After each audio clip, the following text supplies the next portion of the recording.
Coucou, hello à toutes. Eh bien aujourd'hui j'aimerais aborder un sujet assez crucial, c'est l'importance de l'hydratation et en quoi elle peut avoir un impact important sur notre santé générale, sur notre énergie, mais aussi surtout sur la gestion des symptômes liés à la ménopause.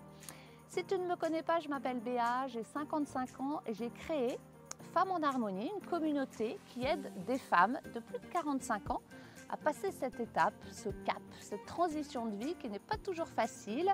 Et l'idée, c'est de te motiver à prendre soin de toi autour des 3 piliers que sont le mindset, le bien penser, le bien bouger grâce à l'activité physique et le bien manger, puisque l'alimentation fait partie aussi de ces 3 piliers qui nous permettent, en tout cas, d'être en harmonie avec toi-même. Je voulais aborder avec toi aujourd'hui l'importance de l'hydratation parce que ça joue un rôle important sur notre santé. Et j'avais envie de te poser des questions. As-tu déjà eu des maux de tête, des migraines, des problèmes de constipation, des problèmes d'infection urinaire, des calculs rénaux, des problèmes digestifs, des problèmes de constipation, des problèmes de fatigue chronique, des problèmes circulatoires, ou parfois des douleurs articulaires, bref, des démangeaisons, des problèmes de peau, de sécheresse, bref, tous ces petits maux de la vie du quotidien et finalement sont liés à un manque de déshydratation.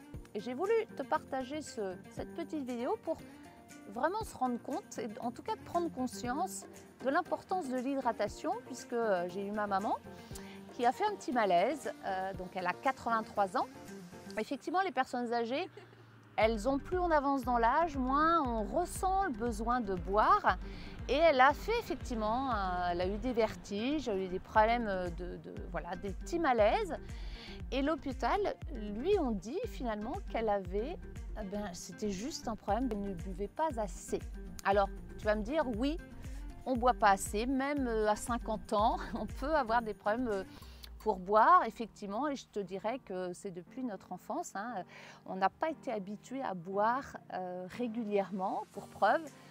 Je suis enseignante et je le vois bien à l'école, tout simplement. Les élèves sont dans la classe, ils ne les autorisent pas à aller aux toilettes, il faut que ce soit des heures fixes. Et il est vrai que ce n'est pas facile. Et donc, du coup, on prend cette habitude de ne pas boire. On attend d'avoir soif et souvent, c'est le moment, ça montre qu'on est déjà en déshydratation. Donc, l'idée, encore une fois, c'est de prendre conscience que tous ces maux qui nous arrivent peuvent être liés à un manque d'hydratation. Alors, pourquoi l'hydratation est essentielle pour notre corps? Alors déjà, il faut savoir que notre corps est constitué de 60% d'eau. Donc c'est quand même important. Nous perdons à peu près 2 litres d'eau par jour entre la transpiration, les selles, la salive et on a besoin forcément de lui amener de l'eau régulièrement pour garder cette quantité d'eau suffisante pour tous nos organes. Elle permet d'abord de réguler la température de notre corps. Donc ça c'est hyper important, c'est pour ça que quand on est malade, on a besoin de boire davantage d'eau pour justement maintenir cette température à 37. Elle permet aussi, l'eau, d'amener les nutriments. Elle apporte aussi l'oxygène pour nos muscles, pour nos fonctions vitales.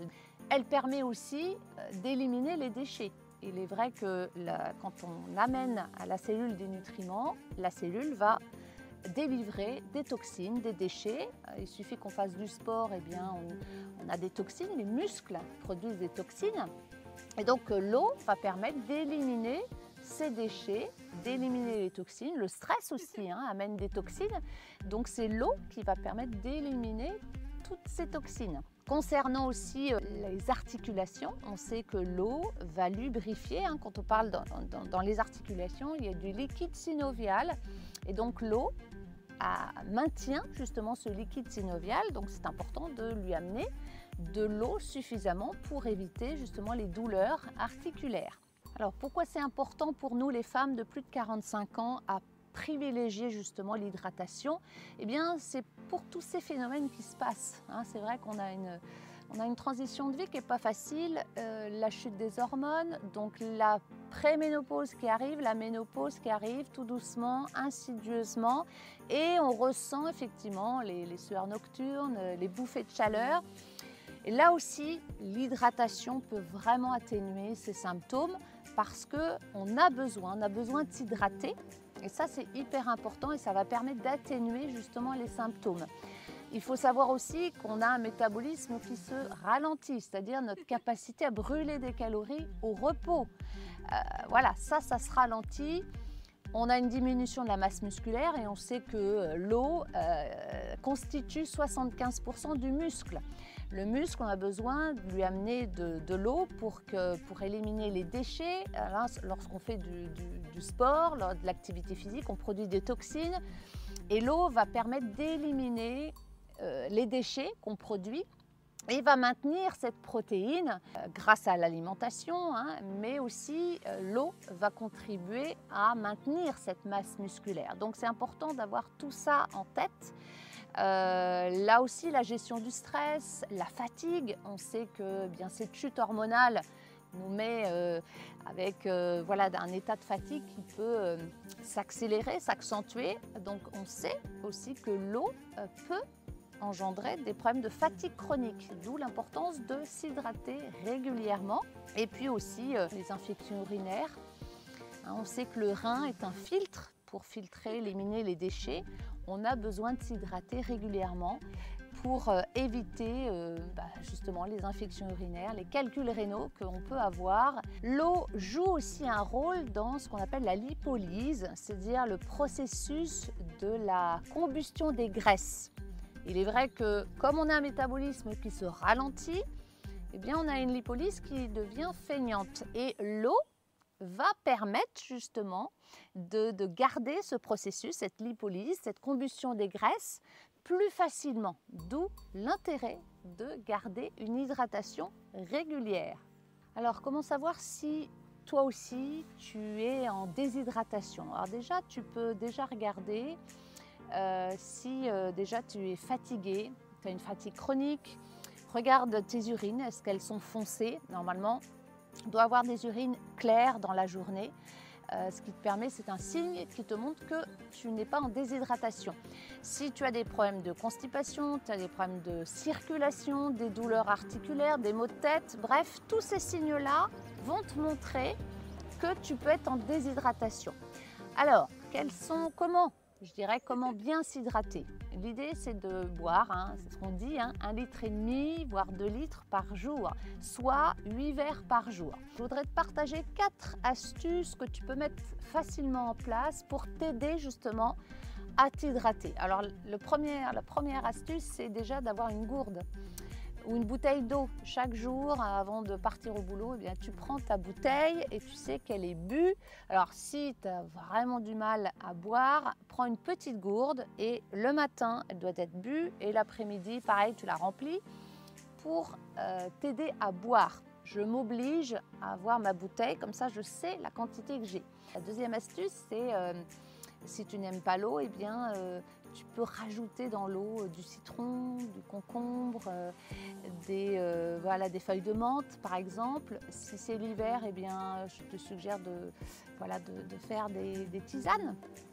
Des tisanes, au moins des tisanes chaudes qui te permettent de boire régulièrement. La troisième astuce, eh bien, c'est de rajouter dans ton alimentation des aliments riches en eau, comme le concombre, la pastèque, les soupes l'hiver. Tu vas rajouter du liquide, donc ça te permet de boire. La quatrième astuce, je dirais que tu peux aussi apprendre à noter le nombre de verres. 1,5 litre, ça correspond à 8 verres. Donc si tu prends l'habitude par exemple de boire avant tes repas, donc je considère donc les 4 repas le matin à jeun, avant de prendre ton petit déjeuner, tu prends un verre d'eau, le midi c'est pareil, le goûter également vers 17 h et le soir avant de manger le dîner. Donc déjà tu as 4 verres. Tu peux rajouter un verre à 2 h de l'après-midi, un au goûter, mais aussi le soir vers 18 h. Voilà, plus les aliments riches en eau ou la soupe l'hiver, etc. Ce qui te permet d'avoir, on va dire, les quantités. Ça, tu peux faire ça sur une semaine, comme ça te permet de voir un petit peu les bienfaits que ça peut t'apporter. Si tu as des maux de tête, eh bien, de constater que peut-être tes maux de tête disparaissent. Enfin, l'idée, c'est de vraiment de faire l'expérience sur une semaine. Prends des habitudes, en tout cas des nouvelles routines qui vont te permettre de voir si tu as moins de fatigue, si tu es plus énergique. Voilà, l'idée, encore une fois, c'est de faire l'expérience en utilisant peut-être ces astuces pour t'aider justement à t'hydrater. Et toi, n'hésite pas à me partager dans les commentaires quelles sont toi tes astuces pour rester hydraté. Encore une fois, fais de ta santé ta priorité. Voilà, et écoute, je te dis à très bientôt pour de nouveaux conseils et puis je te dis à bientôt. En tout cas, prends soin de toi. Allez, ciao ciao!